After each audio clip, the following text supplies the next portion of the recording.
ಯಾರಾದ್ರೂ ಒಬ್ಬ ಹಿಂದೂ ಕಾರ್ಯಕರ್ತ ನಿಮ್ಮ ಮನೆಗೆ ಬರ್ತಾನೆ ಅಂತಂದ್ರೆ, ಅಥವಾ ಯಾರಾದ್ರೂ ಒಂದು ಕೇಸರಿ ಶಲ್ಯವನ್ನು ಹಾಕೊಂಡು ಧರ್ಮ ಜಾಗೃತಿಯ ಮಾತುಗಳನ್ನು ಆಡ್ತಾರೆ ಅಂತಂದ್ರೆ, ಅವರನ್ನ ಯಾವ ಕಾರಣಕ್ಕೂ ಅಸಡ್ಡೆಯಿಂದ ನೋಡೋದಕ್ಕೆ ಹೋಗಬೇಡಿ.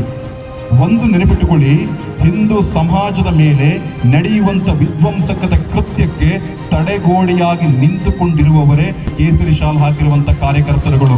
ಮೊದಲು ಇದನ್ನ ಅರ್ಥ ಮಾಡಿಕೊಳ್ಳಿ. ನಾವೆಷ್ಟೋ ಸರ್ತಿ ಅಂದುಕೊಂಡಿರ್ತೀವಿ ಇವರಿಗೇನೋ ಮಾಡೋದಕ್ಕೆ ಕೆಲಸ ಇರೋದಿಲ್ಲ ಅಂತ.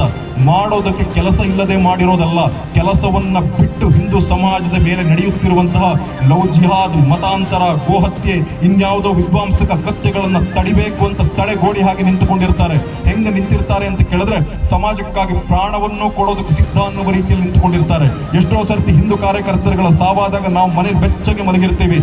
ಸಾವಾಗಿದ್ದು ಒಬ್ಬ RSS, ಒಬ್ಬ ಹಿಂದೂ ಜಾಗರಣ ವೇದಿಕೆ, ಒಬ್ಬ ಬಜರಂಗ ದಳದ ಸ್ವಯಂ ಸೇವಕನತೆ ಹೊರತು ನಮ್ಮದಲ್ಲ ಅಂತ ನೆನಪಿಟ್ಟುಕೊಳ್ಳಿ.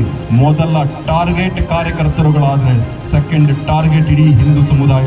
ಇದನ್ನ ಅರ್ಥ ಮಾಡಿಕೊಂಡು ನಡೆದಾಗ ಮಾತ್ರ ಧರ್ಮಕ್ಕೆ ಭವಿಷ್ಯ ಇರುವುದಕ್ಕೆ ಸಾಧ್ಯ ಇದೆ.